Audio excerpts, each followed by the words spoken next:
Hola, Adrián. Hola, Berta. ¿Cómo estás? Bien, gracias. ¿Tú? Bien, bien. Muchas gracias. ¿Te paso a esta cuenta el host? Sí, por favor. Ok.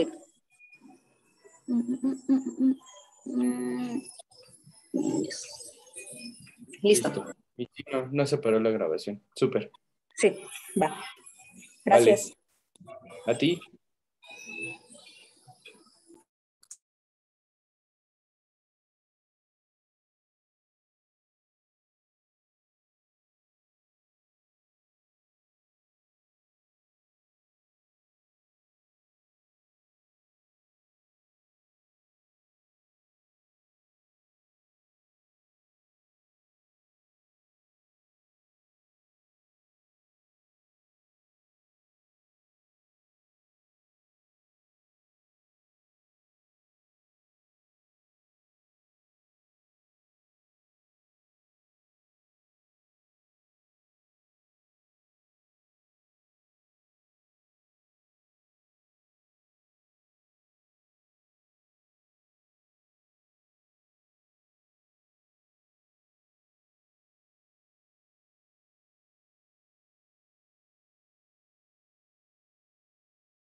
Hola,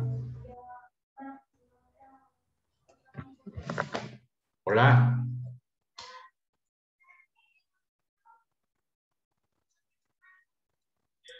Buenos días, doctor. ¿Qué tal? Hola, Boris. Hola. ¿Estamos grabando? Sí, Ok. Oye, ¿cómo pongo una foto así mía como la tuya? Bueno, no tan bonita, no tengo una. en, en configuración de tu cuenta.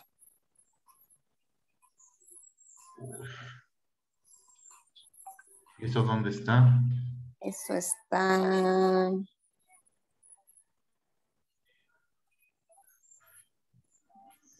¿Estás en tu compu?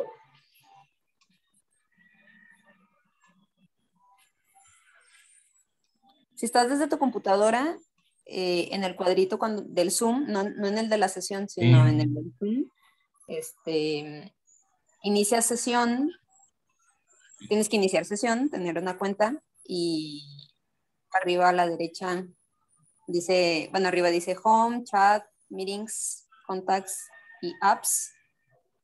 Y a la derecha está un cuadrito, un circulito que es tu foto y desde ahí puedes eh, ir a tu perfil y te va a abrir la página web del Zoom, te va a mandar a internet y ahí desde ahí puedes cambiar tu fotografía, pero tienes que estar en tu sesión iniciada. Ok, no, pues yo creo que lo haremos otro día. Sí. ¿Quién está allá con nosotros? Está el Instituto Cultural Helénico. Ah, muy bien, bienvenidos. Muchas gracias. Parece que todavía faltan muchos por sumarse. Bueno, es que pues estamos a 15 minutos, ¿no? Sí, Yo creo que eso limita. Muy bien, pues aquí estamos ya. ¿A quién más? Porque me aparecen cuatro. ¿Quién más está allá? Nada más nosotros, ¿verdad? Sí, el instituto, tú, yo y Adrián. Ah, muy bien, muy bien. Ok. Bueno, pues aquí estamos, ya listos. ¿Sale? Atentos. Vale.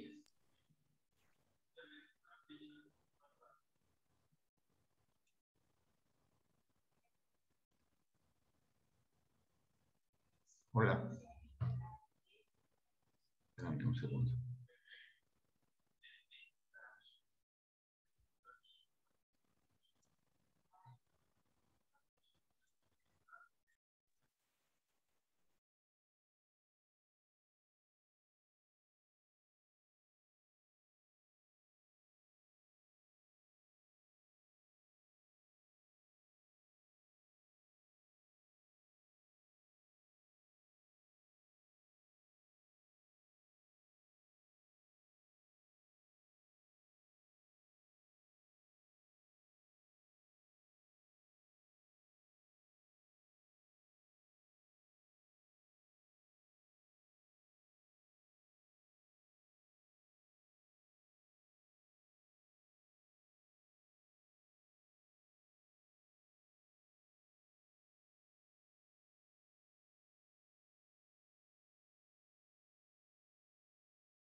Buenos días a todos.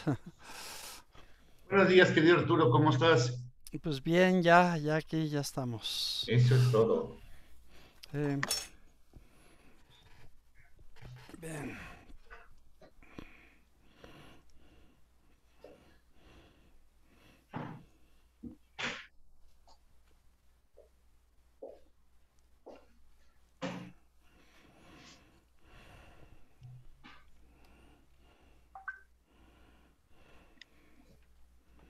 Ya eres todo un profesional, Arturo. Ah, sí, ¿por qué? Pues ya tienes todos los implementos. Pues es que curso rápido de capacitación en el COVID, ¿no? Así es. Yo creo que muchos en su vida hubieran entrado a este tipo de tecnologías, ¿no? Pues no, no, no, no. Si no hubiese pasado lo que ha pasado. Sí, que parece que no, todavía no hay. ¿Para cuándo, no? Ujú.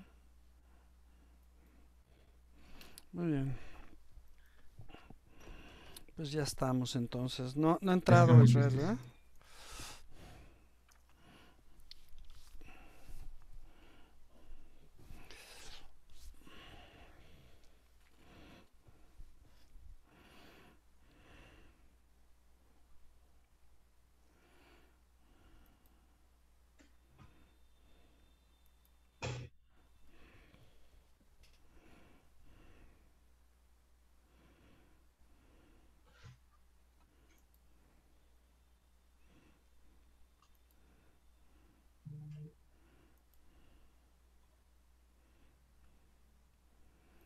Ok.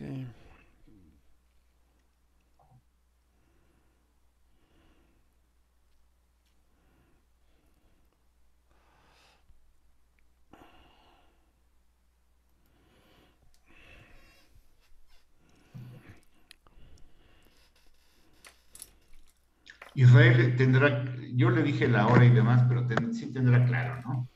Sí, pues él me dijo que iba a entrar, ¿no? No, sí, claro. Pero y él, estuvimos conversando incluso, ¿no?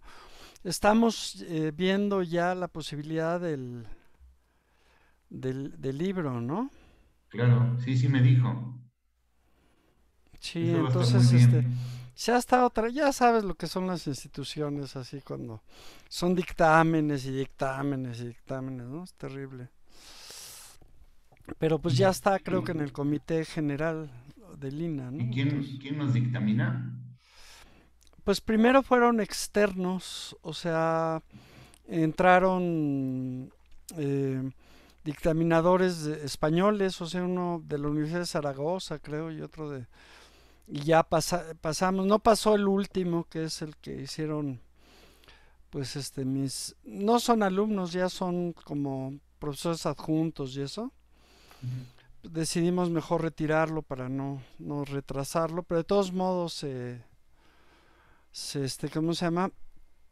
Mandaron creo que un segundo dictaminador, porque se tienen que dictaminar en general y en particular o algo así.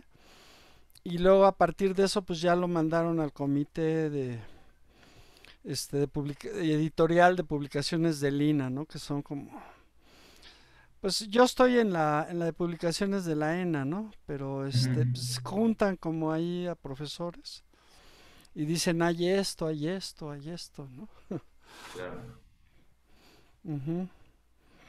La historia de nunca acabar. Pues sí, por eso muchos investigadores no publican por el INA, ¿no? Claro. Allá está Israel. Hola, profesor Alonso, ¿cómo estás? Bien, Israel, gusto en verte. Qué gusto verte. Israel, qué gusto verte, bienvenido. Don Boris, ¿está usted ahí también? Más que esperándote, muy contentos. Muchas gracias por invitarme. Al revés, gracias a ti.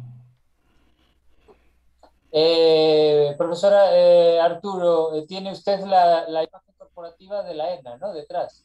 Es el color, ¿no? De la ENA, ¿o no? Ahora pintaron la ENA así. De hecho dicen que parece como pescadería, ¿no? Pero Acá donde te venden mariscos y los restaurantes así los pintan de este azul, ¿no? Pero entonces no, pues escogí este fondo como para estar Está a torno bonito. con la escuela, ¿no? Está Tú, bonito. tú tú eres muy corporativo siempre. Sí, sí, sí, pues los colores. Aunque si lo vemos, acá de este lado, este es color USC, ¿eh? Ajá. ¿Verdad? Exacto. ¿Qué tal, Boris? ¿Cómo estás? Muy bien.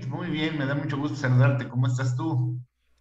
Pues aquí, nada, me viene perfecto porque ahora acabo de terminar las clases y doy clase en otro campus y llegué ahora y nada, para esto. Para cerrar el día. Sí. Muy bien. Y nada, ya vi tus colaboraciones en Mundiario, que escribes muchísimo, ¿eh? Ay, muchas gracias. Estás siempre con textos, eres un animal de la escritura. Te lo agradezco. No sabes cómo te lo agradezco y me hace feliz. Nada, hombre, es la verdad, no digo nada extraordinario, es la verdad. Ojalá escribiera yo así. No, hombre, tú escribes muy bien. No, no.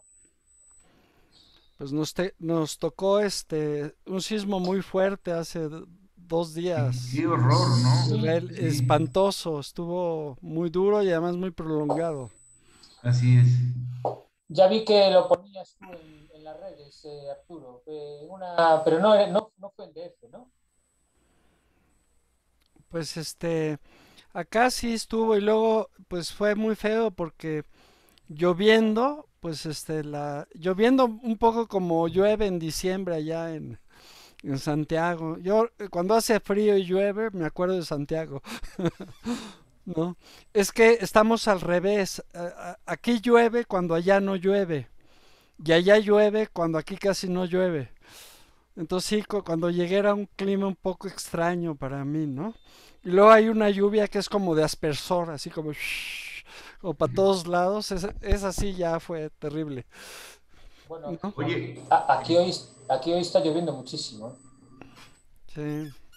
Allá ahorita híjole, está lloviendo. te voy a pedir un favor. Le voy a pedir a la maestra Berta Hernández, que lleva la parte tecnológica, que vea tu voz porque de pronto lo siento entrecortado.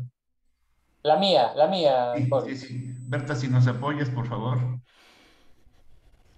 ¿Qué es lo que... ¿Quién suena entrecortado? La voz del doctor San Martín. Ay, doctor, por favor, ¿puede hablar? Sí, claro. Mira, pues a ver ahora si se escucha mejor. No, es un problema, entonces tendré que cambiar aquí algo. Sí, yo escucho ¿Sí? muy bien.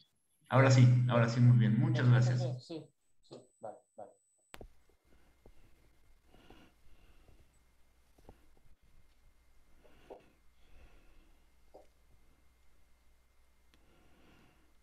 Pues sí, parece que en Acapulco sí hubo daños medio severos, ¿eh? Pues es que ahí fue el epicentro, ¿no? Sí, sí, Eh, sí.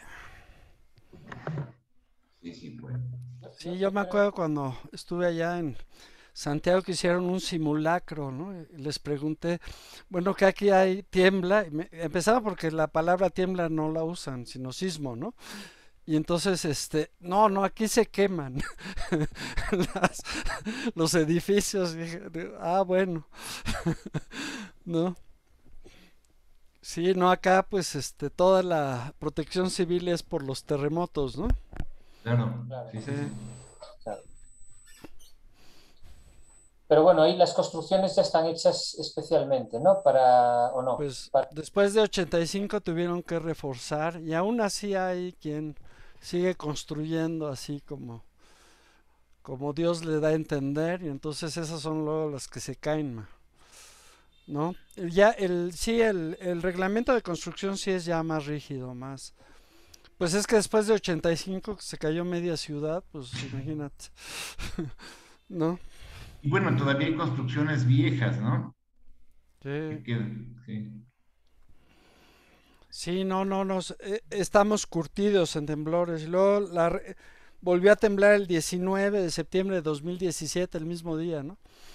¿El mismo Y día? ese fue un temblor muy raro porque se cayó así como una franja. Dicen que fue la ribera del lago. O sea, se cayó, haz de cuenta que iba recorriendo así como una franja. de Xochimilco hasta prácticamente el centro de la ciudad. Bueno, Hay un esto- debate. Sí, sí, perdona, Boris. No, adelante, por favor.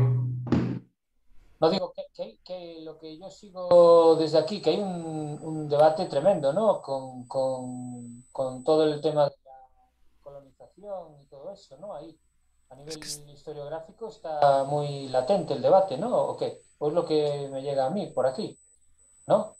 sí, es que está de moda porque como son 21, toca Claro, 1521 y 1821, entonces ya sabes las efemérides, ¿no? Entonces 1521 fue la caída de México Tenochtitlan y ¿cómo se llama? 1821 fue la consumación de la independencia.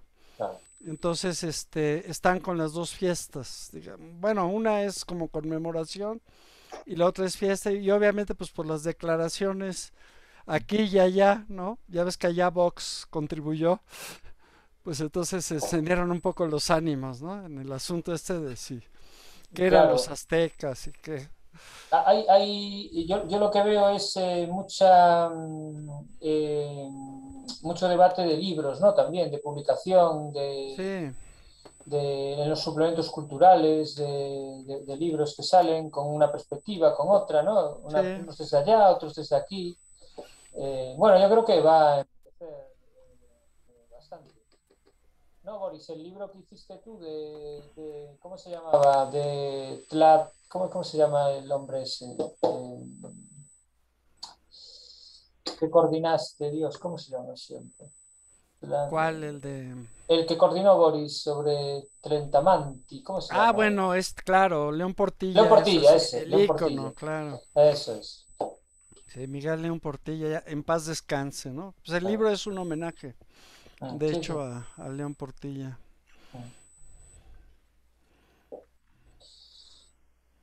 Sí, pero ha sido todo un tema, ¿no? Sí, sí, pues, y es que aquí en México, digo, pues en los 30, 40 hubo un debate sobre indigenismo y hispanismo, ¿no? Entonces, pues siempre que viene el 12 de octubre ya sabes que está el jaloneo, ¿no? Y luego, pues con más razón si se volvió feria nacional, ¿no? Y además si pusieron una pirámide de cartón ahí en el Zócalo, ¿no? Sí. Frente a la catedral, digo, para que, ¿no? Para que la cuña apriete, digamos, ¿no? Entonces, pues todo eso se vuelve mucho el lenguaje político y simbólico, ¿no? De los gobiernos, ¿no? Y obviamente, pues a la prensa le encanta, ¿no? Sí, Tienen tela de donde cortar. sí, sí, sí, sí. No, yo lo llevé a clase estos días de presentaciones y tal. Llevé un par de textos sobre eso, porque me parece también muy interesante que se conozca las diferentes versiones, ¿no? De diferentes autores y tal. Y creo que es un debate bueno, aunque como dices tú, Arturo, conectado con los acontecimientos y con el momento, pero bueno, para los que quieran enterarse un poco de las diferentes posiciones, yo creo que aclara, ¿no? Son Ujú. así, pues bueno, te queda una ligera idea de cómo son las cosas. Y bueno, la víctima reciente fue Cristóbal Colón, cuya estatua fue retirada de Sí, ya vi, ya vi, ya vi, ya su vi. pedestal, ¿no? Y Cosa pusieron, que es un tema antiguo, donde Edmundo Gorman le daba mucha gracia cuando iban a gritar Colón al paredón, ¿no? Y a la estatua. Pero pues, Sí, es un sí, tema sí. que se ha discutido ampliamente, ¿no? Como tú bien decías, desde los hispanistas a los no hispanistas, etcétera, ¿no? Sí, sí, era muy curioso porque sí, se aprovechaba el 12 de octubre. Yo trabajé en un periódico un tiempo y me tocó cubrir esa nota, fue algo muy chistoso, ¿no? ¿y ¿Y qué tal? qué escribiste? Pues me hacían reflexionar porque de repente, viva Cecilio Chi, viva Jacinto Pat. Y bueno, como sabes, mis abuelos son yucatecos, entonces mis abuelos estuvieron del otro lado, no de la rebelión, sino del otro lado. Y pues los hubieran desaparecido, ¿no? Entonces, de repente digo, sí, pues sí tenían razón los indígenas de haberse rebelado, ¿no? Pero pues por otro lado está el rollo de que del otro lado pues los hubieran exterminado y entonces no me hubiera causado tanta gracia, ¿no? Porque iban sobre la población blanca, y blanca no es por blanco de piel, sino sobre todo lo que no era indígena maya puro, ¿no? Entonces, parece ser que, bueno, la historiografía dice que se salvaron porque vinieron las lluvias y con ello se regresaron a sembrar, entonces ya no tomaron Mérida, ¿no? Ay, doctor San Martín, le vamos a sugerir apagar su cámara para que su voz se pueda escuchar mejor y el internet no le gaste tantos datos en la imagen. Pero mira que estoy en la facultad, aquí tengo una conexión premium, ¿eh? Aquí tengo la máxima fuerza que hay, ¿eh? Pero mira, Yo yo lo escucho apago. bien, pero no sé si hay más personas que lo escuchen mal. Escuchen Bueno, la Vale. voz del a doctor mí un poquito. me reportan que sí se escucha un poco mal. Se escucha mal. Cortado. Yo ya escucho bien, pero me dicen que se escucha mal. Ahora ha de ser por acá, Israel. De repente las conexiones acá no son tan buenas y está lloviendo además. Arturo, ¿quieres que entro y salgo? A ver si va mejor. A lo mejor es por eso, ¿o qué? Pues más bien yo creo que es la conexión acá, ¿eh? Vale, ahora estoy sin cámara. O sea que, Ujú, se oye bien, yo oigo bien.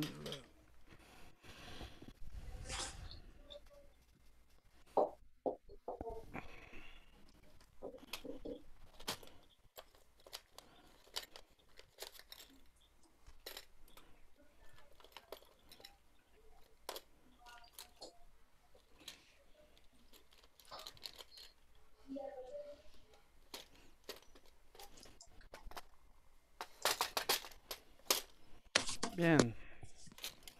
Bueno, en cuanto ¿Cómo esté, están? Buenos doctor San días. Bueno, tarde, ya son las 12:07. Hola, buenas Buenas tardes. tardes, buenas tardes. Buenas tardes. Ya listos, ¿cómo les ha ido? Pues bien, Bien. bien, exactamente. Ujú. ¿Ya está el doctor San Martín? sí, hola, Pues sí, buenos claro, días.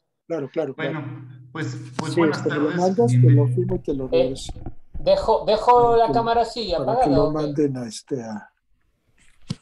para que lo mandes a la coordinación. Eh,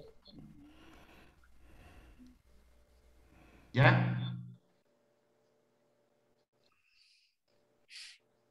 ¿Estamos, verdad? Mira, con que sean 5 publicaciones, incluyendo libros, que si pones 7 u 8 adelante, Hay un micrófono y abierto. Che, ya con eso es suficiente. Y ¿Listo, verdad? Sí, ya lo silenciamos. Muy Pueden bien, continuar. ya está el doctor, ¿verdad, San Martín? Sí, sí, ya, por yo aquí estoy andan. aquí, pero yo queréis que deje ¿cómo queréis que esté? ¿Con la cámara encendida o apagada? No. Berta, Yo te oigo bien y te veía bien, pero no sé qué nos indica Berta y este equipo. Yo lo escucho bien. Ok, vale, pues adelante. Pues y la cámara, muy, vale. pues iniciamos. Muy buenas tardes. Hace un rato no nos reuníamos al seminario de Cultura y Derechos Humanos de la Comisión Nacional de Derechos Humanos, que ha apoyado muchísimo la presidenta de esta comisión, la maestra Rosario Piedra, donde hacemos un ejercicio cotidiano por reflexionar conjuntamente sobre diversos temas que confluyen en esta pues amplísima discusión que es la cultura y los derechos humanos. Después de un espacio que tuvimos de reacomodos y que tendremos otro para perfeccionar algunos asuntos técnicos que les contaremos brevemente, pues me da muchísimo gusto estar en esta mesa. El doctor Alonso y el doctor San Martín son amigos entrañables, compañeros de miles de batallas, grandes historiadores, y debo decirles que el doctor doctor San Martín siempre nos recordará y nos representa pues un gran eco de la historiografía, de la cultura y pues sin duda una gran nostalgia de lo que es Santiago de Compostela, donde se hace cultura, se hace una rica comida, se hace historia y también se lucha por los derechos humanos y pues España ha vivido sin duda una historia importante sobre estos temas. Bueno, pues sin alargarme más, les quiero decir que es un privilegio tener al doctor San Martín, tener como moderador al doctor Alonso y sin más le daría la palabra al doctor Alonso para que lo presente. La dinámica un poco es la siguiente, permitimos que el doctor San Martín exponga, lo dejamos que exponga completamente y al final pues abrimos una ronda de preguntas y respuestas. Pues sin más, bienvenidos, muchas gracias. Tiene usted la palabra, doctor Alonso. Muchas gracias. Bien, muchas gracias. Para mí es un placer presentar a Israel San Martín, ¿no? Quien además de dedicarse a la historiografía con temas, pues obviamente de la Edad Media, pero también temas muy contemporáneos. De hecho, su trabajo, por ejemplo, de tesis es sobre este asunto de Fukuyama y el fin de la historia y la discusión sobre estos tenores. Creo que además de su gran, digamos, currículum que lo tiene el doctor, tiene en su hoja de vida algo más, que es una excelente persona. Quien hemos tenido el placer de conocerlo, Israel es una persona muy humana, es una persona que es muy solidaria y que pues a veces no entra eso en los currículos de vida, pero existe, ¿no? Y bueno, pues da mucho placer conocer una excelente persona. Desde luego él es doctor por la Universidad de Santiago de Compostela, que es también mi alma mater, ¿no? Y con el cual tuve pues el gusto precisamente de convivir allá y de platicar y de he tenido con él pues muchos encuentros en materia académica y tiene un enorme nivel, ¿no? Entonces, bueno, pues sin más preámbulo, pues yo invito además a leerlos porque tiene una enorme cantidad de escritos, ¿no? Buscarlo en las redes, leerlo y pues nos presenta su tema el día de hoy. Adelante, doctor San Martín. Bueno, muchísimas gracias al profesor Berenzón por invitarme al seminario. Muchísimas gracias al profesor Arturo Alonso por esta agradable presentación en la que se nota que me tiene aprecio, igual que el profesor Boris Berenzón, lo cual le agradezco mucho. Bueno, tengo una presentación, ¿la puedo compartir o qué? Le doy aquí y la pongo, ¿vale?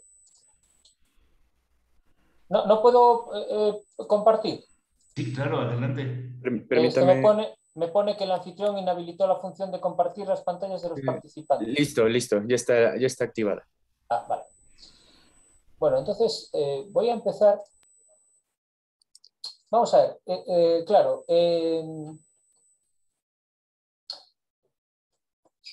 Lo que vengo a presentar yo aquí es una cuestión que se está dando desde hace un tiempo en las universidades de todo el mundo, ¿no? O en algunas universidades, en algunos departamentos, y es la presencia de una historia medieval contemporánea. A ver, yo entiendo que en México la historia medieval es un tópico totalmente minoritario, etcétera, pero México, como otros países, están de alguna forma influenciados por la Edad Media. Es que tengo un retorno de algo de algún micrófono abierto, ¿no? Bueno, que en algunos lugares se está empezando a estudiar la Edad Media contemporánea, ¿no? Curiosamente, en el mundo en el que vivimos, tan racional, tan perfectamente científico, etcétera, nos encontramos con la presencia en la cultura popular de muchas representaciones medievales. No es ningún secreto que las series de televisión, por ejemplo, Juego de Tronos, Vikings, hay una serie que no es medieval, pero tiene tantos elementos medievales que podemos insertarla dentro de las series que podemos considerar como tales, que es Walking Dead, ¿no? Que es el mundo zombie, todo este mundo posapocalíptico, etcétera, tiene muchos elementos medievales, sobre todo porque se destruyen los perímetros políticos, los perímetros de una sociedad con unas garantías y una legalidad. Es un retroceso, por tanto, a un mundo donde no existían los derechos humanos, ¿no? Entonces, poco a poco, en muchas universidades en Estados Unidos es un tópico importante de investigación, se están empezando a desarrollar estudios en relación a cómo esta Edad Media contemporánea influye en la sociedad. Porque si hay también en el mundo de la cultura series, películas, videojuegos, ¿no? Que hay mucho videojuego vinculado a lo medieval, novelas históricas, bueno, hay todo un conjunto de argumentos medievales en nuestra contemporaneidad. Y hay otro que recojo unas palabras que decía antes el profesor Arturo Alonso, que es la utilización política del medievo en la actualidad, ¿no?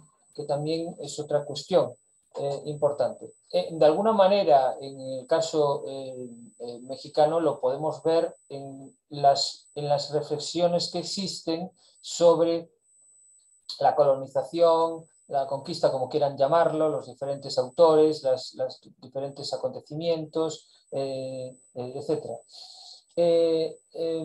Y también en los diferentes lugares de Europa o diferentes partidos de derecha o extrema derecha o partidos muy fuertes, con una ideología muy fuerte de derechas, no sé cómo quieran llamarlo ustedes, hay una presencia de lo medieval importante. Por ejemplo, en España hay un partido de derecha, bueno, unos dicen que es de derechas, otros de extrema derecha, otros, bueno, no sé, cada uno que elija como quiera llamarlo, yo no sé, es un partido que se llama Vox y es un partido que utiliza constantemente el medievo como referente, ¿no? Es decir, lo que está haciendo ahora, lo que haría los dirigentes de Vox es reconquistar España en la tercera gran reconquista, ¿no? La primera reconquista sería la reconquista propia de la Edad Media, la segunda gran reconquista o la gran conquista sería la americana y la tercera sería esta, que sería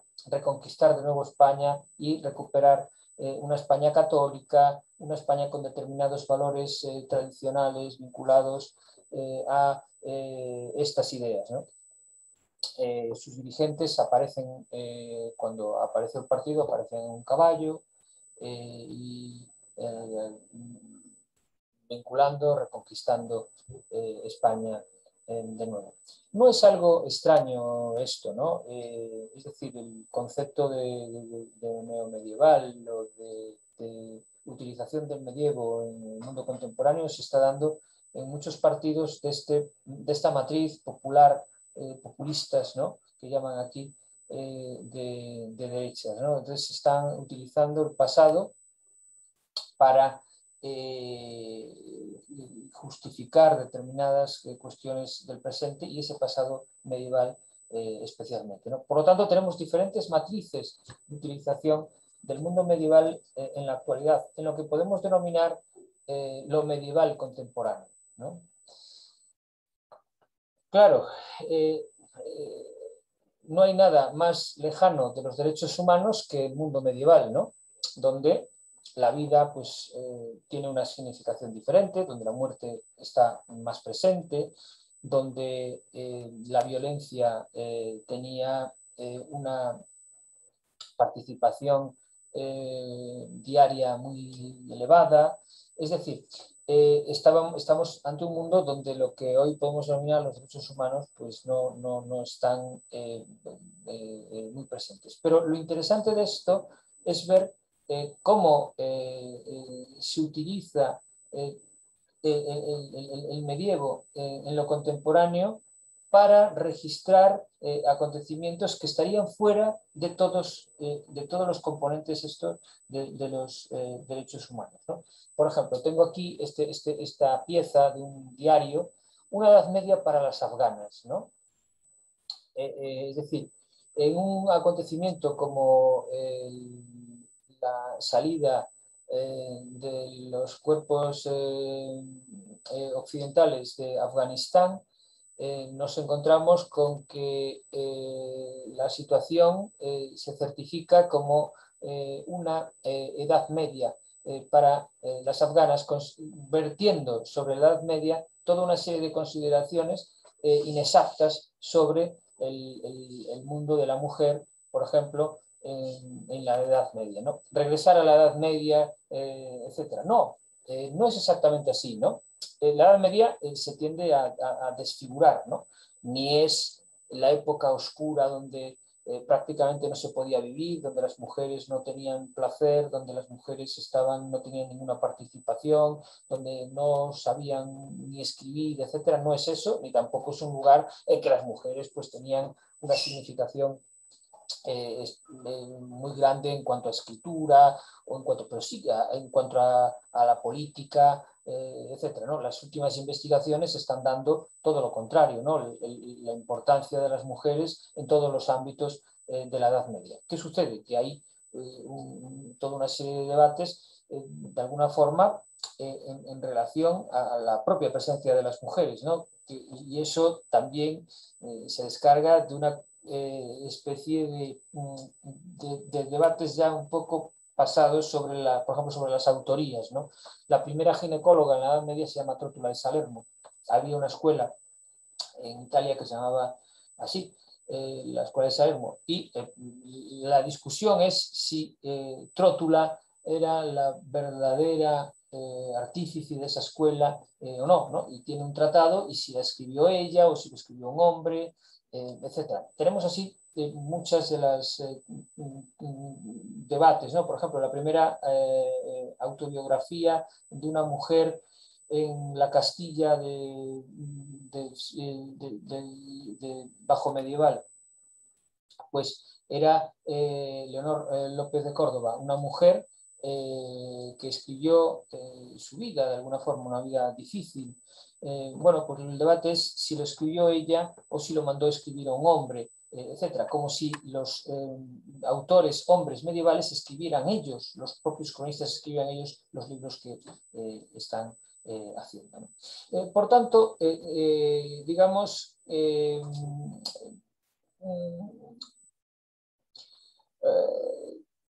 volcar sobre la Edad Media un artículo como este nos lleva a caracterizar o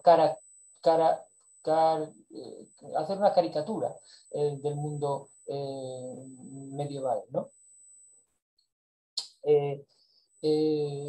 Fíjense, por ejemplo, se fundan las universidades, aparecen los primeros parlamentos. Bueno, pues eso tampoco es cierto, ¿no? Es decir, vamos a ver, llamarle una universidad a una escuela catedralicia o a las cortes, los primeros parlamentos, también es inexacto, ¿no? Es perfectamente... sí, que había escuelas y había formación, sí es cierto que había cortes, pero no tenía nada que ver, ni tenía ninguna idea representativa vinculada, por supuesto, con una base popular, etcétera, ¿no? Es decir, no estamos ante eso, ni mucho menos, ¿no? Por tanto, fíjense cómo se caracteriza en el mundo contemporáneo lo medieval en un hecho como este. Hay muchos hechos que podría sacar lo mismo, ¿no? Es decir, no se trata de una vuelta al medievo, sino que se trata del desarrollo de la edad contemporánea en un lugar concreto. Bien, frente a este artículo tenemos otro, ¿no? Que es un poco de defensa, de intento de defensa de la Edad Media. Este es. No, Rediez, los talibanes no viven anclados en la Edad Media, ¿no? Es decir, lo contrario.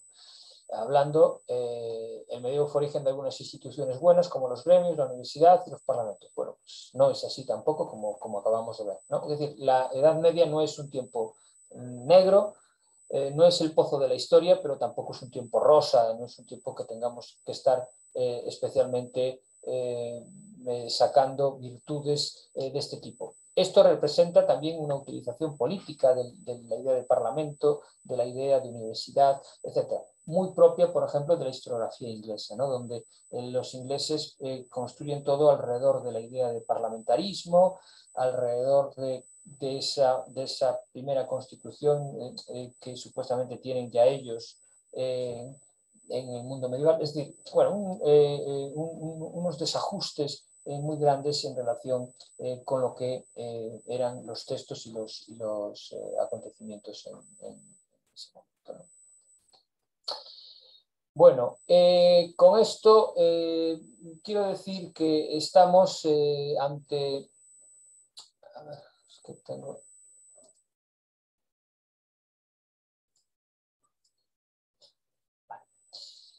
Estamos ante una reflexión también sobre los derechos humanos, en el sentido de que cómo tratamos de desplazar hacia un momento donde no había esos derechos la idea de medievo, etcétera, y no asumir que en este momento, en el mundo contemporáneo, etcétera, se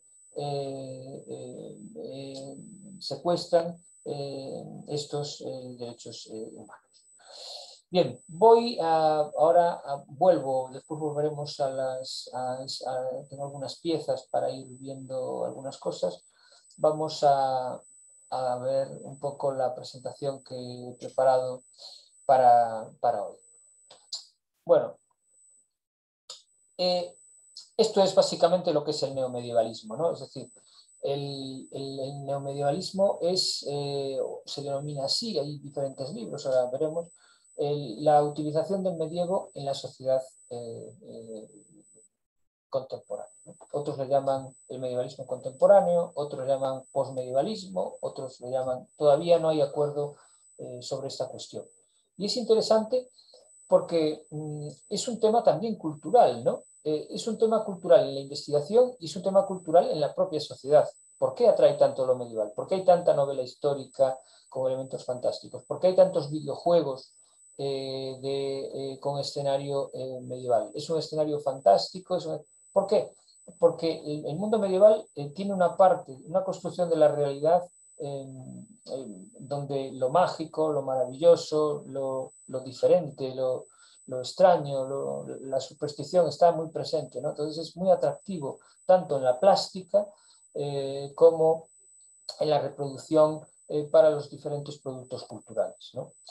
Y después también es muy atractivo en su beligerancia y en la fuerza, ¿no? Por ejemplo, una serie como Vikings, que es tremendamente ilustrativa de la muerte, de la lucha, la idea de guerrero, etc. Fíjense en Vikings cómo la mujer, ¿no? La garza es parte importante y tiene una característica de primadonna en la serie, etc., ¿no? Bueno, como decíamos antes, los derechos humanos no funcionan en el mundo medieval. El mundo medieval sería lo más opuesto que hay a los derechos humanos, pero hay una caricaturización del mundo medieval que lo lleva a ser excesivamente duro en ese sentido, cuando no era tan fuerte la idea, ¿no? Por ejemplo, hoy en día está también incluso en debate la idea de feudalismo, ¿no? Susan Reynolds habla ya de una sociedad más horizontal, no tan piramidal, etc. Bueno, en fin, hay toda una serie de debates en relación a esto. Bueno, Además, como decimos, hay los derechos humanos que se le asignan desde el mundo contemporáneo. Es decir, el mundo contemporáneo, como si no quisiera asumir que hay lugares que hay una interrupción, y eso se considera medieval para catalogarlo de forma rápida, ¿no? Bueno, y lo que decimos de que la historia medieval, todos los derechos humanos, todas estas cuestiones están muy desconectadas, ¿no? Podríamos ver en muchos escritos de muchos franciscanos, por ejemplo, sí, mucha crítica que nos llamaría muchísimo la atención, ¿no? Cómo desde el franciscanismo y sobre todo de las ideas, a partir de la idea de Joaquín de Fiore, los joaquinitas, hablaban de un tercer mundo, de la edad del Espíritu Santo, donde vivirían en paz, porque mandarían los franciscanos en el mundo y acabaría la corrupción, acabarían los abusos y acabarían de vivir como sátrapas tanto los nobles como los reyes y los papas, ¿no? Es decir, el mundo medieval está lleno de sorpresas, está lleno de críticas y podríamos también encontrar en muchos escritos medievales, tanto de este tipo como más filosóficos, algunos principios que nos podrían entroncar con estas ideas vinculadas a los derechos humanos. Hecho esta presentación del tópico, voy a pasar, voy a dejar básicamente centradas algunas cuestiones para después a ver si hay algún interés y las debatimos, que yo pienso que es un poco lo más sustantivo de esto, ¿no? Es un poco darlo a conocer, pero como ven está muy conectado con la realidad. Podría parecer que es un tema muy duro, propio del mundo medieval, etcétera, pero no tiene nada que ver. Está insertado plenamente en el mundo contemporáneo, lo cual, una vez más, quiero agradecerle al profesor Boris Berenzón la apertura de miras que siempre tiene para integrar temas como este, ¿no? que técnicamente podrían ser temas un tanto distantes, pero que en la práctica no lo son tantos, ¿no? Tanto el profesor Arturo Alonso como el profesor Boris Berenzón siempre tienen esa apertura de miras, ese dejar acomodarse a los diferentes temas. Bueno, la motivación es fundamentalmente, como decía Arturo, por mi propia formación entre lo contemporáneo y lo medieval, me hace ver las dos caras de la moneda. Entonces estoy siempre viendo una cosa y la otra, y eso me hace a veces buscar híbridos y reflexiones, y esta es una de ellas, ¿no? En este caso lo vamos a situar un poco qué es el neomedievalismo, de qué se trata, ver algunas cuestiones concretas, palpables, para que vean ustedes que está totalmente insertado en lo contemporáneo e insertado en la vida diaria de todos nosotros. Bueno, vamos a partir de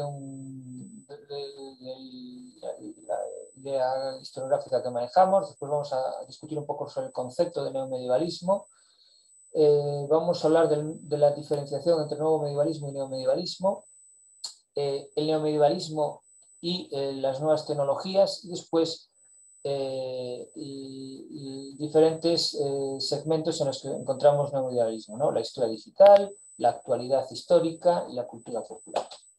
Bueno, el punto de partida historiográfica parte de la historia intelectual, ¿no? Es decir, de cómo las ideas producen realidades, cómo las ideas y los contextos son importantes para que nazcan corrientes y escuelas historiográficas diferentes, ¿no? Ahí tengo un libro de Dominique Lacapra, de Thinking Intellectual History, que es un poco un libro que se puede utilizar de forma muy interesante para las contextualizaciones, tanto contemporáneas como medievales, de estos trabajos.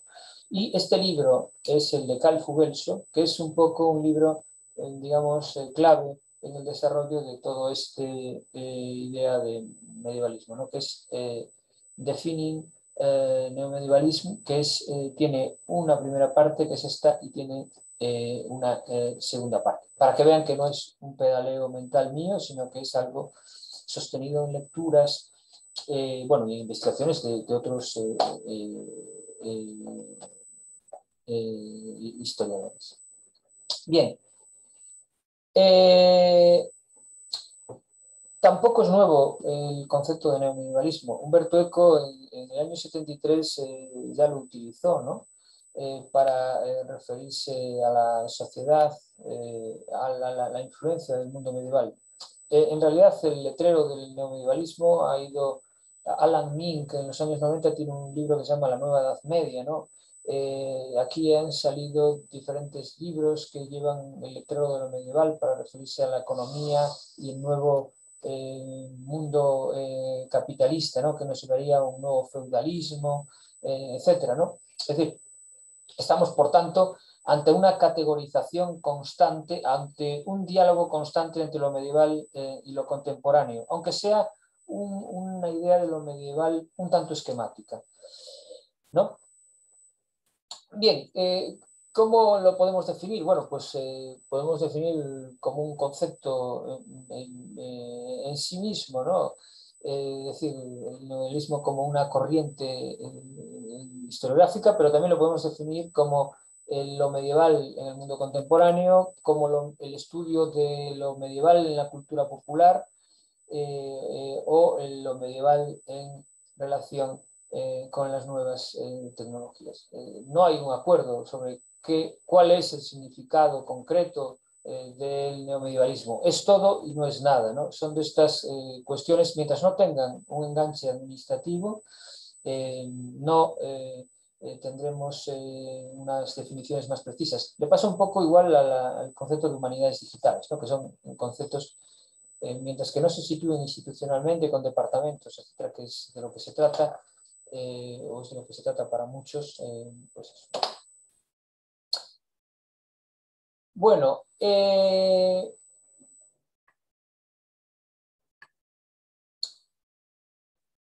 hay un nuevo medievalismo previo al neomedievalismo. Hay un nuevo medievalismo preñado del posmodernismo, ¿no? Ese posmodernismo vendría a hacer una sustitución importante. Dejaríamos de ver el mundo medieval como algo vinculado a la verdad y a la mentira, y lo pasaríamos a ver como una cuestión donde lo principal es lo real y lo imaginario. Es decir, la realidad en el mundo medieval pasaría de ser de ver si es verdad o mentira a una construcción diferente de la realidad, donde hay cuestiones reales y hay cuestiones imaginarias. Esto es una idea fundamental, ¿no? Es decir, se pasa a estudiar la realidad asociada también a las representaciones que existen sobre esa realidad. Este nuevo medievalismo viene de alguna forma a sustituir al viejo medievalismo, que algunos consideran vinculado al positivismo, ¿no? Y otros, o estos, consideran el nuevo medievalismo vinculado al posmodernismo. En esta situación de lo nuevo y lo viejo, historicismo y posmodernismo, verdad frente a realidad, surgen lo que se denominan los estudios medievales. Los estudios medievales es también una especie de híbrido donde anidan la filología, la historia, el arte, la filosofía y los estudios culturales en general, ¿no? Es algo más sofisticado los estudios medievales que la historia. Si nosotros, por ejemplo, queremos estudiar, hay un libro de hace 3 o 4 años sobre Juego de Tronos, que escribió una profesora de filología, una medievalista de filología francesa. Es decir, nos encontramos, por tanto, en esos campos donde se ha anidado el neomedievalismo, muchos campus universitarios vinculados a la French Theory, con buena presencia de estos autores, etcétera, y que han dado el paso a estudiar diferentes vertientes de la cultura popular.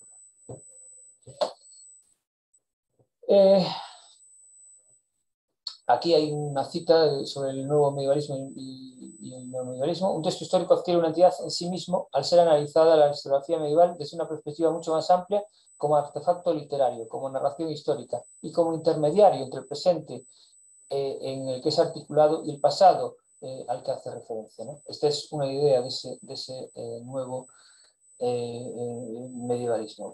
Vean, por tanto, la matriz historiográfica que tiene eso. Y aquí tenemos que jugar con muchas precauciones, ¿no? Porque, como hemos visto, el mundo medieval no se parece nada al mundo contemporáneo, y en el caso de los derechos humanos también es importante no mezclar una cosa con la otra, no vaciar en el mundo medieval algo que pertenece al mundo contemporáneo. Pero no solo son los derechos humanos, es el concepto de Estado, es el concepto de Hacienda, es el concepto de corte, es el concepto de universidad, es el concepto de parlamento, es el concepto en general de todo este conjunto de conceptos.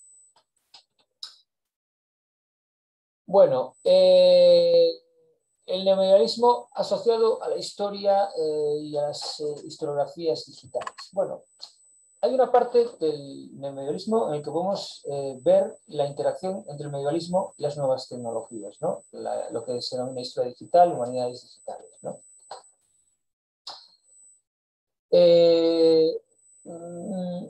Aquí hay un debate grande en las humanidades digitales, si podemos llamarlo humanidades digitales, historia digital. No vamos a entrar en eso. Vamos a entrar en las cuestiones realmente existentes, y es la posibilidad de estudiar el medievalismo en las diferentes redes sociales, ¿no? En Facebook, en Twitter, en academia.edu, en researchgate.com, etc. Y esa es parte de la reflexión historiográfica digital. Por ejemplo, hay un debate muy interesante que ha surgido precisamente en las redes y que ha adquirido un fuerte marchamo en las redes, en diferentes grupos, etcétera, que es el tema de la teoría de raza en el mundo medieval, ¿no? En un congreso en Leeds hace 2 o 3 años, una chica se puso a preguntar por qué había tan pocos negros entre los medievalistas, ¿no? Bueno, y eso ha creado un debate tremendo, ¿no? Porque ha puesto blanco sobre negro determinadas cuestiones, etc. Y eso ha circulado mucho por las redes sociales, ¿no? En posts de Facebook, en posts, etc., ¿no? Por ejemplo, los que tenemos el privilegio de seguir el Facebook de nuestro querido profesor Arturo Alonso, podríamos tranquilamente estudiar, ¿no?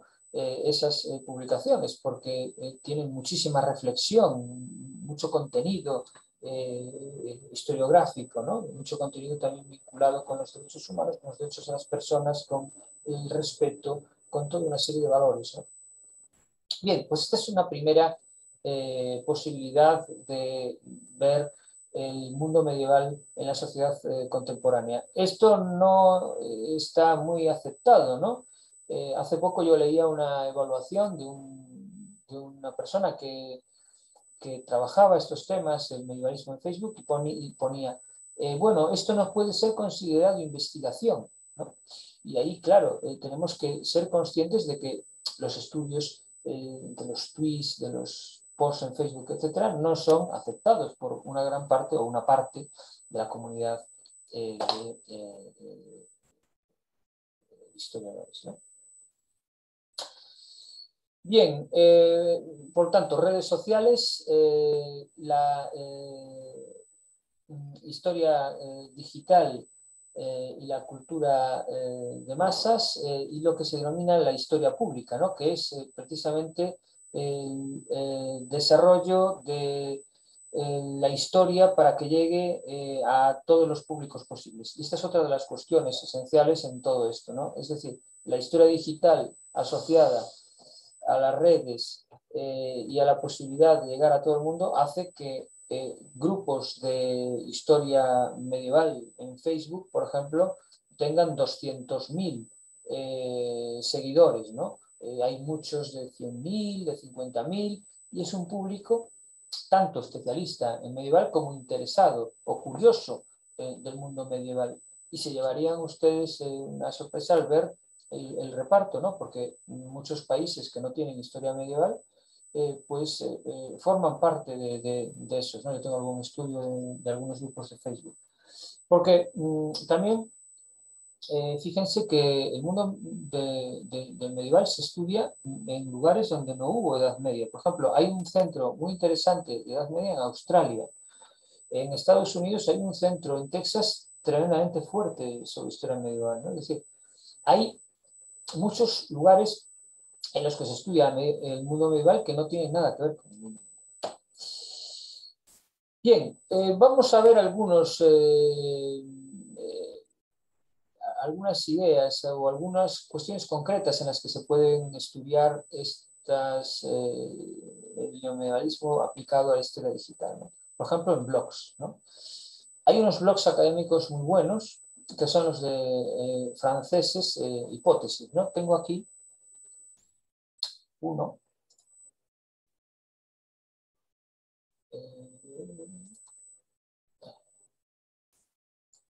Para que vean, este es el portal, es un portal francés de blogs académicos, y este es el blog Clionauta, que es de Anaclet Pons, que es uno de los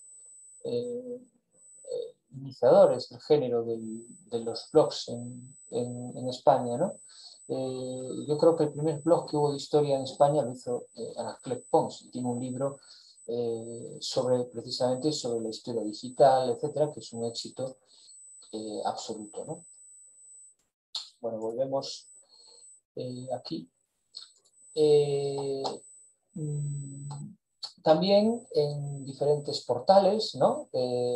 Destaco el portal este de edadmedia.cl porque es un portal de Chile, de un chico que tiene mucha iniciativa y que hace muchas cosas en relación al medievalismo, al recreacionismo medieval, ¿no? Que es otro de los elementos importantes. Por ejemplo, recrear los vestidos, las ferias medievales, ¿no? Que hay en muchas ciudades. Bueno, él está muy interesado en todas esas cuestiones, ¿no?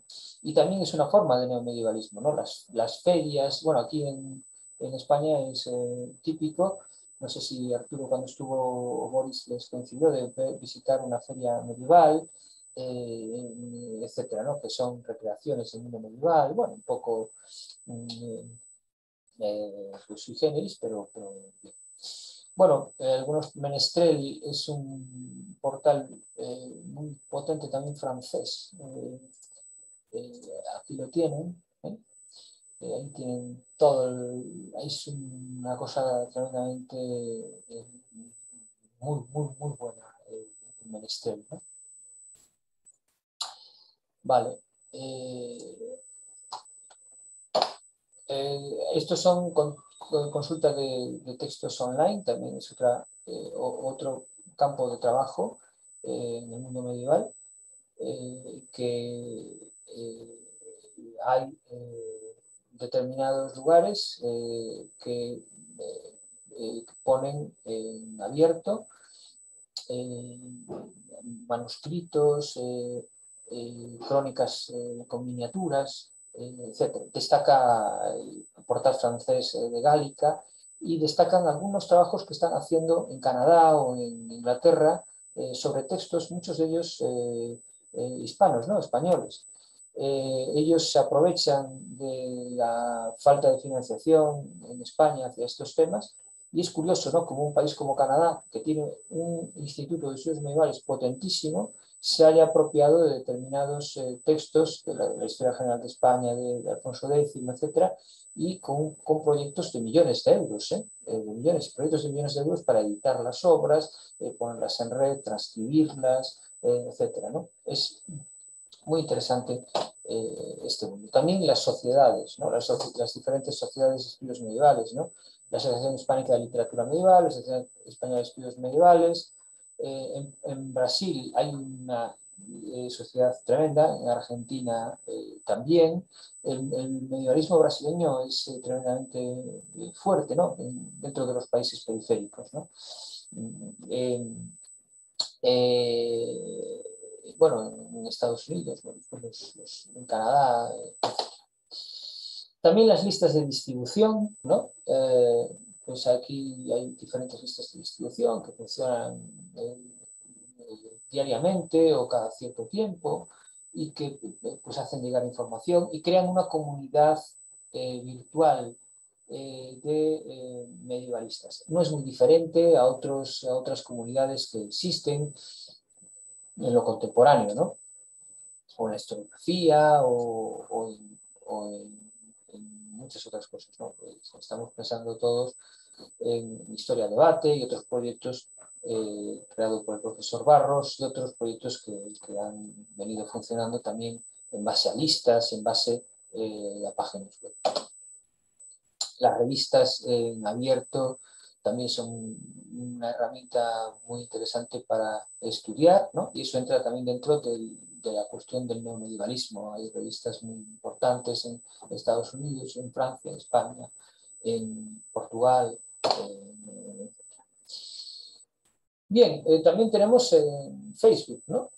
Páginas como H Medieval, Medieval Stories, la de Chile, esta de Marginalia, que nos pone miniaturas medievales, y esta de medievalist.net es muy interesante porque hace una labor de divulgación tremenda.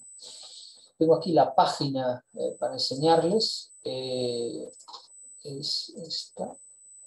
Esta es Mirabilia, que es una revista, y esta es otra revista, es Speculum, y esta que es la medievalist.net, porque es muy interesante porque hace además también mucha reflexión de lo medieval con lo contemporáneo. Es una revista que tiene en Facebook, en Twitter, etc. Es muy, muy, muy interesante este proyecto que puso en marcha una española, precisamente. Bien. Comunidades de Facebook, una comunidad de Call for Papers, otra de medievalismo.org, donde la gente va poniendo sus cosas, etc. Las redes de investigadores como academia.edu ya las conocen todos ustedes. Las redes de investigadores y los diferentes portales donde se pueden encontrar artículos también pueden formar parte del estudio de esta idea de neomedievalismo. También vinculados a la actualidad histórica, bueno, tenemos diferentes libros, ¿no? Aquí he puesto algunos, y realidades políticas. Por ejemplo, como decía antes, en el caso de España, Vox, ¿no? Que es un proyecto político nacionalista español, donde lo medieval está permanentemente presente. En los mitos, retoman los mitos medievales, etc. Por lo tanto, es curioso, ¿no? Cómo en una sociedad donde funcionan esos derechos humanos se utilizan determinadas convenciones, determinados mitos, etc., alejados de esos principios, ¿no? Y donde se pone por encima de todo un catolicismo absolutamente supuestamente medieval, ¿no? En el sentido de no a determinadas cuestiones como el aborto, etc., ¿no? Incide mucho en el derecho a la vida, en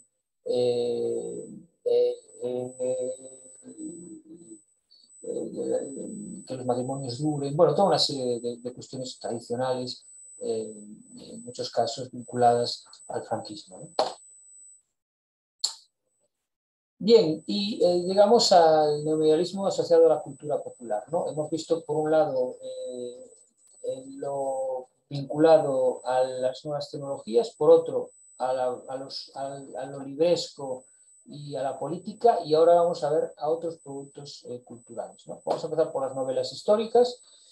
Estas son dos ejemplos españoles, los dos, uno del 19, que son el libro de López Soler, Los Bandos de Castilla, que es una recreación del mundo de Juan II, y El Reino del Norte de José Javier Esparza, que es una recreación del mundo asturiano medieval español.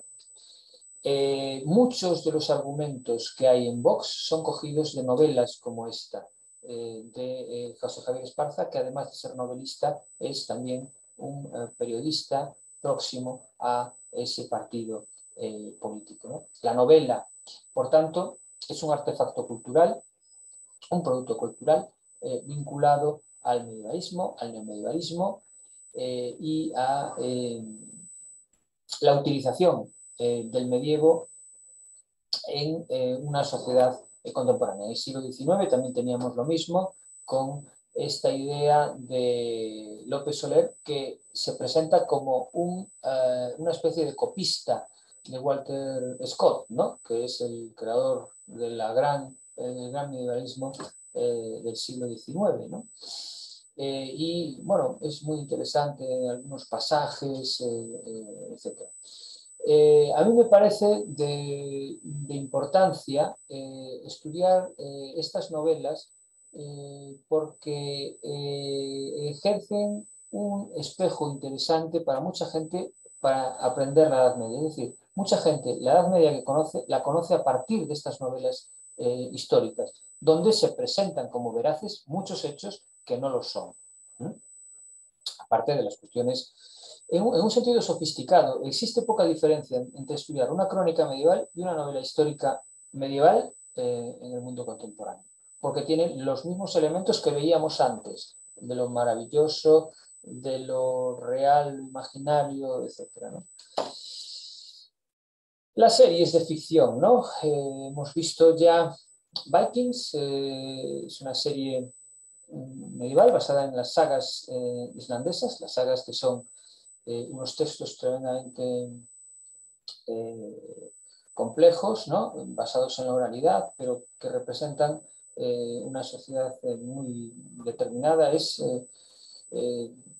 donde se le atribuyen a los vikingos pues, una brutalidad y una ferocidad muy grande como guerreros, que también se le atribuyen las crónicas cristianas en el mundo medieval precisamente para ensalzar el enemigo. Y Walking Dead, que como decía antes, es una serie interesante en el sentido de que es una vuelta, es una interrupción posapocalíptica de todas las garantías humanas, políticas y sociales en una sociedad colapsada, ¿no? Y ahí hay una vuelta a lo que podríamos denominar la Edad Media, ¿no? Está el arquero, la chica con la espada, es decir, toda una serie de elementos medievales de cómo se construye un nuevo espacio público, etc. Y los videojuegos, ¿no?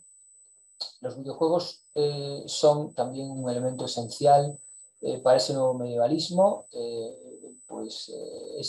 La Abadía del Crimen es un videojuego basado en la novela de Humberto Eco, El nombre de la rosa, que también tiene una película, y este es un videojuego que se llama Camelot Warriors, que es un caballero que tiene que ir matando dragones para conquistar a la princesa. Esto sucede lo mismo que con las novelas. Muchos chicos llegan a lo medieval a partir de estos videojuegos, ¿no?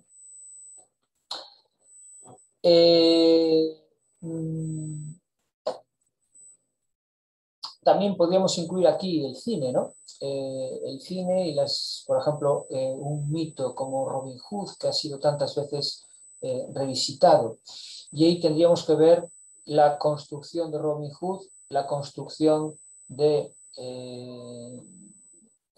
Ivanhoe, porque es en el que se basan muchos de los Robin Hoods cinematográficos, el Ivanhoe de Walter Scott, etc., ¿no?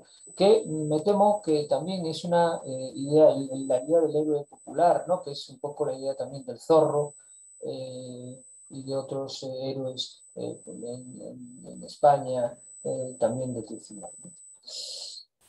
Bueno, unas reflexiones finales. Es muy complejo el neomedievalismo, tanto como las disciplinas que abarca. Estudia la representación del mundo medieval en diferentes productos culturales y estudia el mundo medieval también en el mundo digital. Todas esas son áreas que podemos incluir dentro de lo que denominamos neomedievalismo, ¿no? Y con esto pues dejo una serie de preguntas, ¿no? Si hay una idea, una diferencia entre medievalismo, estudios medievales y neomedievalismo. Bueno, sí, ya lo hemos ido viendo, ¿no? La aparición de cambios tecnológicos, nuevas herramientas, transformaciones de las comunidades científicas, nuevos medios de sociabilidad, y eso lleva a una nueva forma de escribir la historia y a una nueva forma de hacerla también, de nuevas corrientes historiográficas, como es el caso. Nada más, muchas gracias. Okay. Bien, pues vamos a la ronda de preguntas, ¿no? Y respuestas. Me parece muy, muy interesante este nexo que se da entre lo que se podría llamar el conocimiento medievalista, que además hay que decir, es un conocimiento que ha tenido una gran revolución, ¿no? En el siglo pasado, en la última parte del siglo pasado. Después de los años 30 se sabía ya más de la Edad Media que en todo lo precedente, y esto es en buena medida por toda la acción de la Escuela de los Anales, ¿no? Que tuvo pues excelentes medievalistas, ¿no?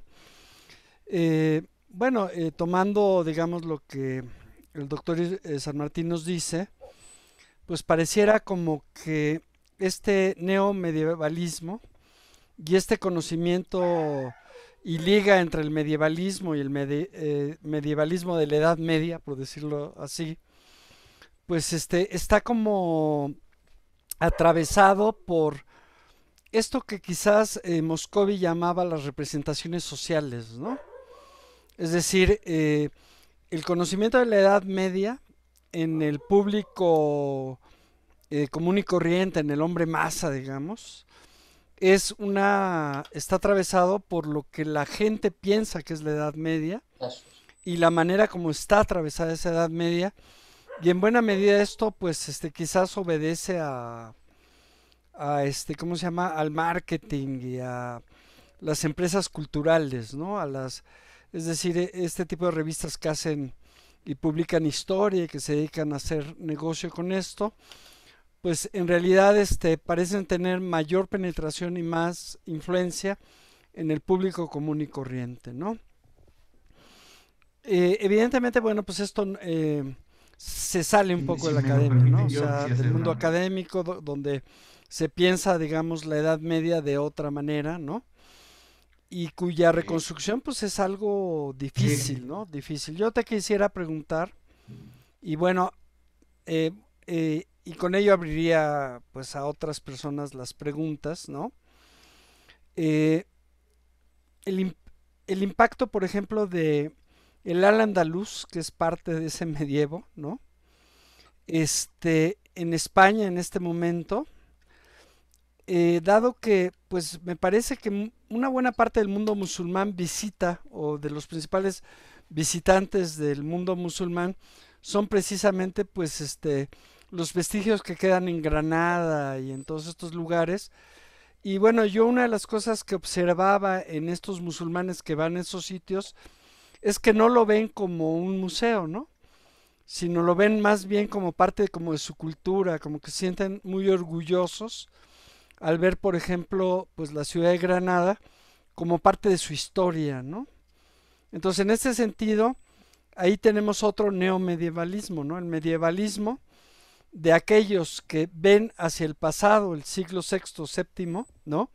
Y que ahora lo incorporan en las nuevas ideas del Islam, digamos, y que tiene que ver quizás con el funcionamiento de ISIS, ¿no? Que intenta hacer pues un nuevo al-Andalus, ¿no? Piensa revivir el califato, digamos, como parte de esa traslado de ideas del pasado, ¿no? Bien, te la dejo así y abriría ¿cómo se llama? La voz a las preguntas que pues el público quisiera hacer. Doctor Boris Berenson. Muchísimas gracias. Pues fascinado con la exposición del doctor San Martín. Me parece que nos lleva con algo que siempre hay que buscar, que es que la historia sirva, sea útil, que no se quede guardada como algo intocable. A mí me gustaría mucho ver estas dos vertientes. Por un lado, Israel nos dice que el medievo no es el pozo de la historia, cosa que coincido con él. Y por otro lado, sé que Israel se ha dedicado a trabajar en la posmodernidad y cómo esto afecta a la historia. Y me parece que hay un punto en común, que es la pérdida de valores. Es decir, y ahí los derechos humanos pues también entran en esta, digamos, en el medievo inexistentes, pero en la posmodernidad, en esta relatividad pues terrible, ¿no? Bueno, para algunos va a ser fascinante, para mí no lo es, de una discusión donde, como bien decía el doctor Alonso, pues queda la representación, la caricatura, pero en el fondo hay un relativismo que hace que desaparezcan los grandes valores. Entonces, por ahí me gustaría un poco escucharte. Bueno, contesto entonces. Profesor Arturo, contesto. Sí, adelante, doctor. En relación entonces a lo que me preguntaba el profesor Arturo Alonso, claro, ese es uno de los debates más interesantes que ha habido en los últimos años, ¿no? Desconectado un poco del debate general, ¿no? En relación a lo musulmán, ¿no? Es el tema de la presencia musulmana en la península en la Edad Media. Fíjense que, y vuelvo a la parte del neomedialismo político, Vox, por ejemplo, lo que hace es tratar de ridiculizar lo islámico, llevarlo a minimizarlo, construir la idea de enemigo, etcétera, ¿no? Porque es, de nuevo, la misma utilización que se le da en la Edad Media. ¿De acuerdo? Y ahí entra lo que decía el profesor Arturo Alonso de ver el mundo musulmán como, no como un museo, sino como algo activo en la propia cultura musulmana. Y eso es la idea, es una parte de la idea que ha habido en el debate en la historiografía española sobre el mundo musulmán. Es decir, hay una parte de la historiografía que piensa que la presencia musulmana en España fue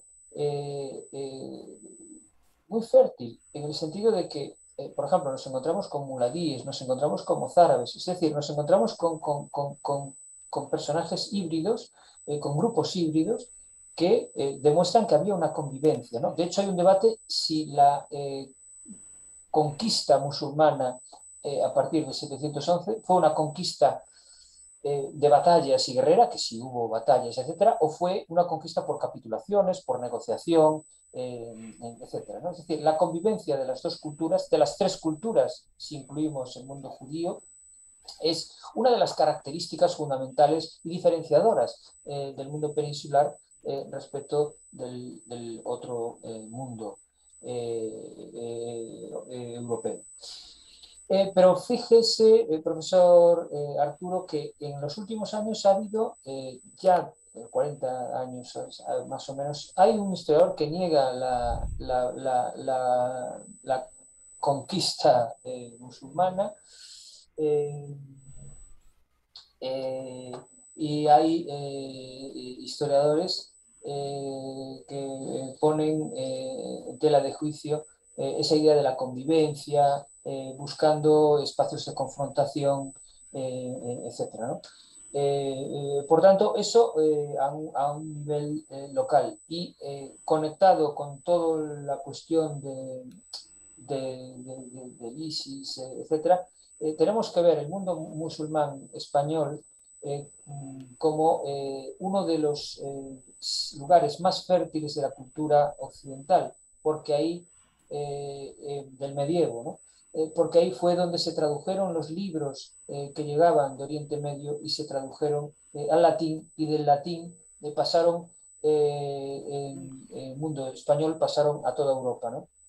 Se recuperó Aristóteles, se recuperaron a muchos autores que se habían perdido, ¿no?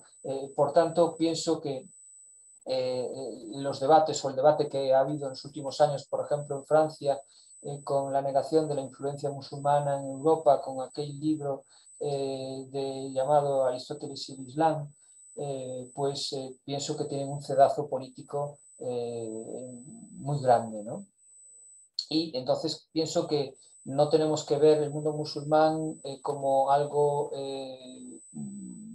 retrasado, todo lo contrario, ¿no? La arquitectura es muy avanzada, la cultura era muy avanzada, la gastronomía, los regadíos, la cultura del agua, es decir, fue realmente un impulso importante a la cultura española en aquel momento. En cuanto a lo que me pregunta el profesor Boris Berenzon sobre la relación entre el posmodernismo y el neomedievalismo, tiene toda la razón. Es decir, precisamente este es uno de los puntos epistémicos importantes, ¿no? Como han visto, este neomedievalismo es un medievalismo un poco de corte desafectado, desconectado en muchos casos del mundo académico, donde no hay controles sobre lo que se dice del mundo medieval, etc. Hay, por tanto, un relativismo donde prácticamente cualquier cosa puede ser medieval, donde se le atribuyen elementos medievales a cualquier cosa, y eso supone también un campo para evitar o para hacer que los derechos humanos se queden fuera. Lo podemos ver así, por supuesto, ¿no? Hay un importante cedazo postmoderno en el neomedievalismo, y es una de las características importantes del mismo, ¿no? De un cierto relativismo, de un cierto vale todo, de un cierto utiliza esto, no sé qué, que ya es medieval, que no sé cuánto, tal. Y eso también tiene una relación con el secuestro o la no validación de los derechos humanos. Totalmente acertada la reflexión del profesor. Bien, tenemos una pregunta en el chat, ¿no? De Álvaro Alarcón Tavares. Voy a referirme a la última parte, que es una parte más condensada. Dice, ciertamente algunas personas tenían derechos, pero cuando los derechos no son de todos, son privilegios, no derechos. ¿Cómo le parece, le pregunta a usted, la visita del señor Santiago Abascal a México hace unos días? ¿Y qué piensa de la palabra iberósfera? Bueno, yo creo que el momento actual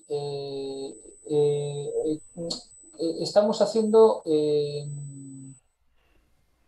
acontecimientos igual de cosas que no debieran de ser iberósfera, ¿no? Que no debieran de ser acontecimientos, me refiero. La visita de Santiago Abascal a México, supongo que en México es irrelevante absolutamente, ¿no? Yo creo que a poca gente le puede interesar, o no sé, no considero al señor Abascal alguien que pueda ser interesante para muchos mexicanos, o sí, no lo sé. En cuanto a todo lo que emane del señor Abascal en un sentido político, no, yo creo que la idea de la iberosfera, como otras concepciones que se han desarrollado anteriormente relativas, o si quieren, con una idea colonizadora, yo creo que no puedo estar más en desacuerdo, ¿no?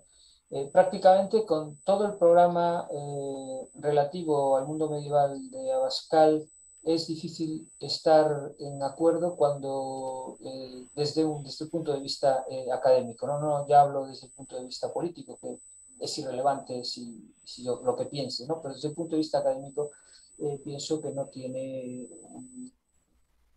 una seriedad en el planteamiento ni en el desarrollo, ¿no? Y por otro lado, pienso que estos movimientos populistas aprovechan determinadas redes y determinadas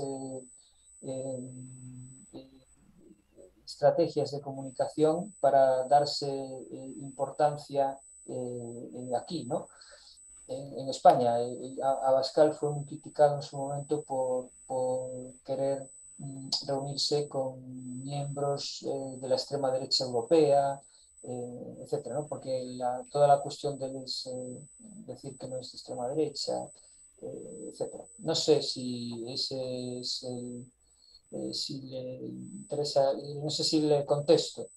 Lo que dice de Zelda, el medio tiene mucho encanto, sin embargo creo que el pensamiento actual es una fantasía, una organización de sociedades sociales, un edificio de los conceptos históricos de la monarquía autocrítica y independiente de los derechos humanos.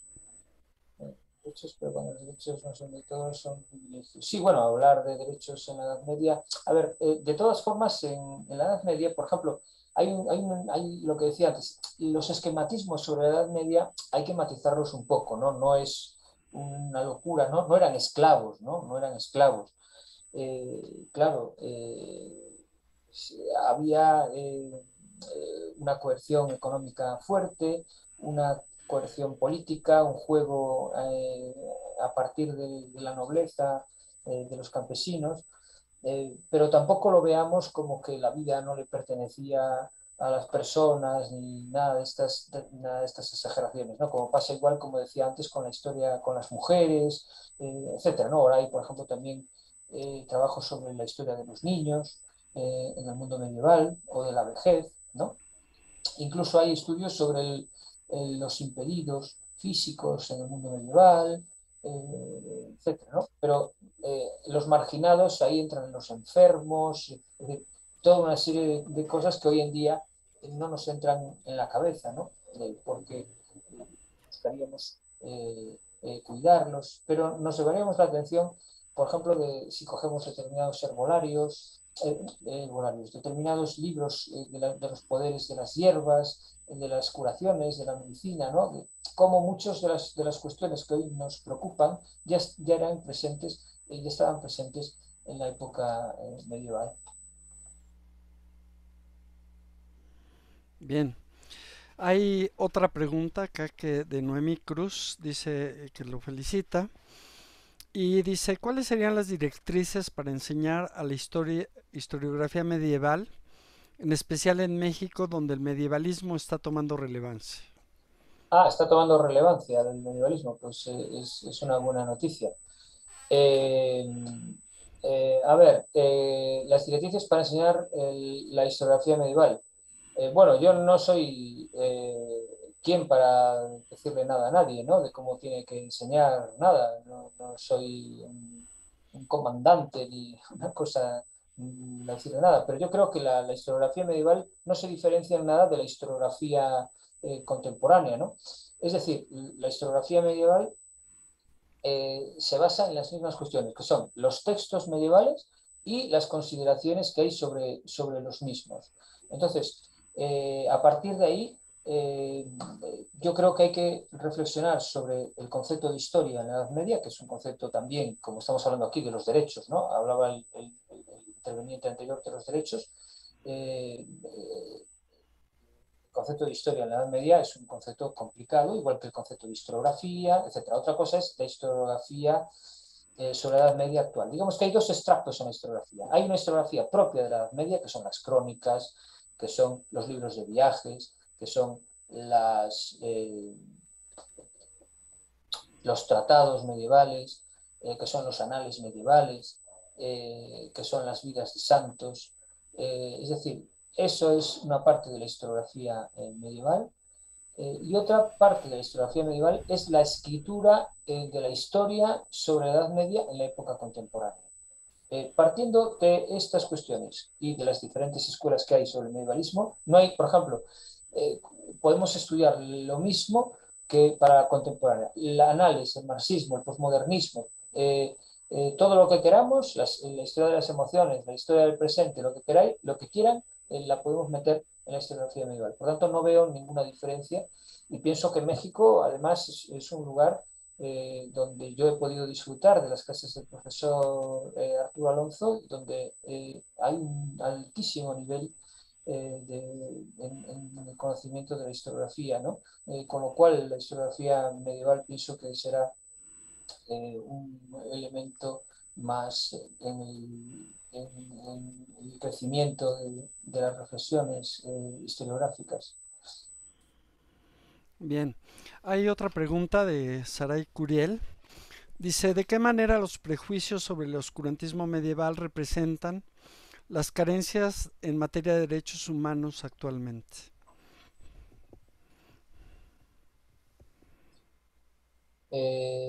No entiendo muy bien la pregunta. ¿De qué manera los prejuicios actuales son la carencia de materia en materia de derechos humanos actualmente? Bueno, a ver.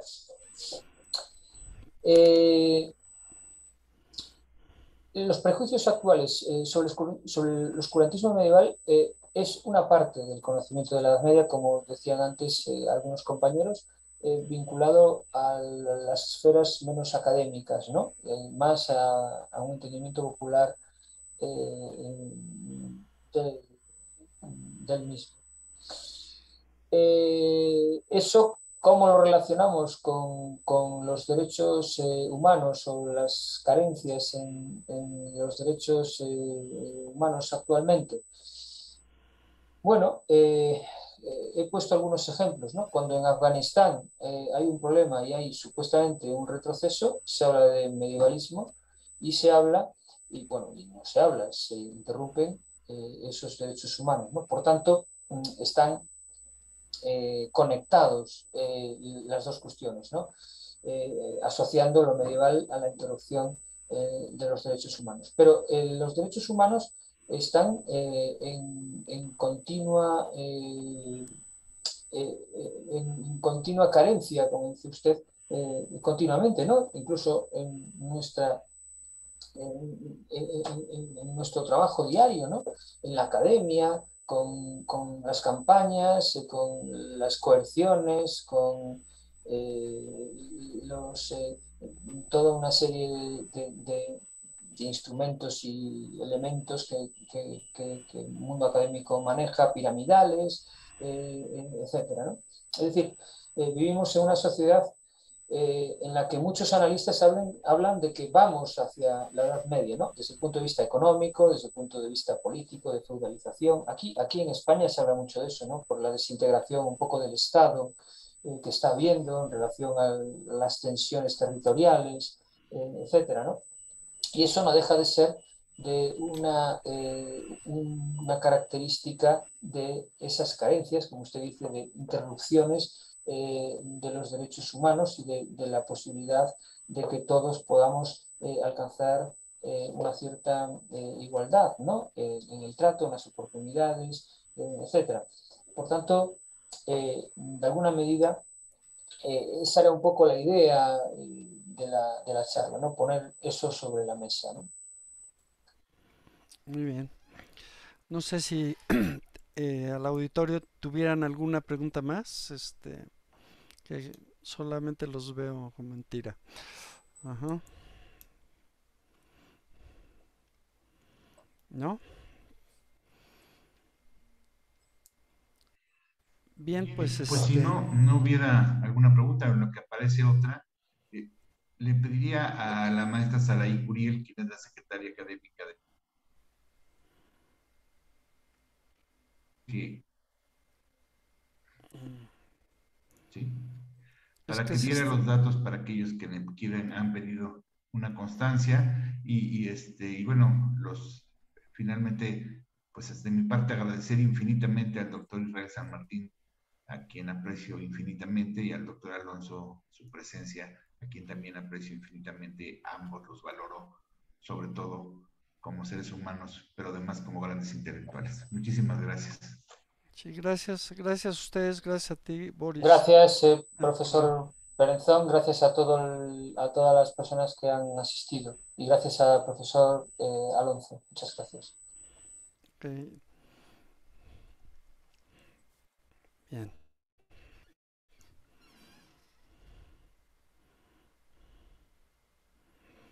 Pues entonces sería todo, ¿no?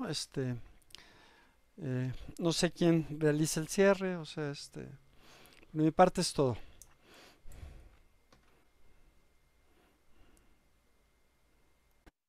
Pues de nuevo, muchísimas gracias.